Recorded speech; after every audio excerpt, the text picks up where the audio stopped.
of hard work, not just on my part, but on the part of many others. Particularly the vestry here I'm indebted to for their hard work to getting me to this point with you all here today. And as I was walking over here with Hoyt this morning, just the beautiful day, just perfect weather, it just all feels so right. Particularly after a very long week, there were 3 ordinations for the diaconate in the past 2 days. So it was really just great to be able to bask in that moment, just being here with you all now. And I really just kind of want to do that right here while I'm with you here today. I've been very excited to be here with you guys since Sarah Sartain gave me the call in the fall, which my family will attest to as well. And I'm just very much looking forward to my time working here with you all for these coming years. And let me emphasize that "with" in that statement, because that is what we are all called to do. We're all called to work with each other through the Spirit.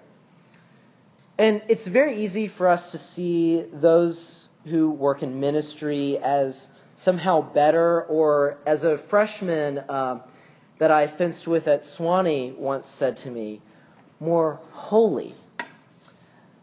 And a cursory reading of today's lesson from Acts might give us that impression, that there is something more holy about these people who are in ministry.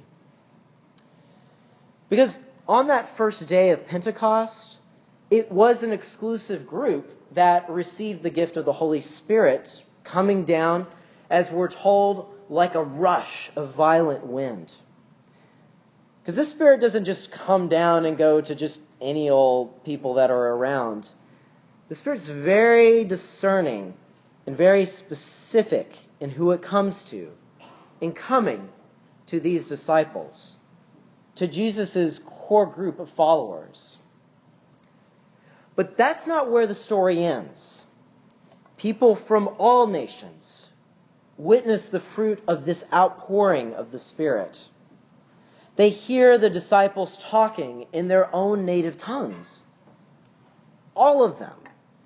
This is something that's impossible. It's beyond understanding how this could even happen. It is, in short, a miracle. And as the crowd is baffled as to what is happening, Peter stands up and speaks. And he explains to all the people there what this great event is that has occurred. And he doesn't say that this is something great only imparted to a few. He doesn't claim that he and the disciples are some sort of wise men that have gained the secret to enlightenment through years and years of practice and study. Instead, he gives a message of hope and comfort, because this gift, this outpouring of the Spirit, while it may have come to the disciples first, it is going to be poured out on all flesh. All will receive this gift. None are limited in this outpouring.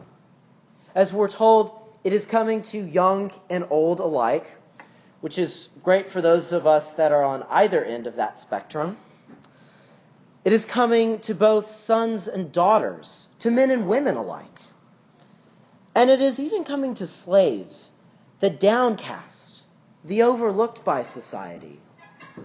And as Peter tells us, everyone who calls on the name of the Lord shall be saved. And Peter, in his speech, demonstrates one of the tasks that the gift of the Spirit allows us to partake in. to proclaim the good news of Jesus Christ and all that God has done, is doing, and will do in the world. And as our church teaches, this task is shared by all in the church. For those who were fortunate enough to be present at my ordination yesterday, which I'm very, very grateful for, you heard that a deacon is called to make Christ known through word and example, to give glory to his name. But this task isn't just for deacons and for priests and bishops, all those who minister in the church. It isn't just for us to accomplish alone. Our catechism says, and that's in the back of the prayer book. Those of you who were confirmed recently can show some of the other folks where that is later on in the service. The catechism there says that the ministry of laypersons is to represent Christ and his church, to bear witness to him wherever they may be.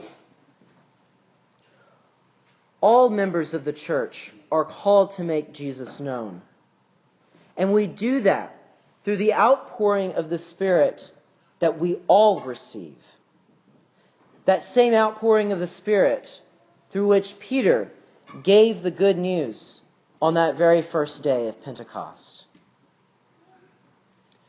We don't just need clergy in the church doing God's work. We need everyone, because everyone receives the Spirit, and everyone is part of the great task of the church. Everyone is called to make Jesus known through word and example to the rest of the world. In fact, I was driving here this morning, saw a great sign out by one of the churches just outside Moundville that gave a good reminder to all of us to preach the gospel and to sometimes use words. I'm looking very much forward to my time serving with all of you as we each use our gifts of the Spirit to further God's mission in the world. As someone who was just ordained yesterday, I hope there will be a lot that you will learn from me. And as I get ready to start my ordained ministry, I'm sure that there will be many things that I learn from all of you as well. So, let us go forth, working together through the power of the Spirit to do the work that God has given us to do.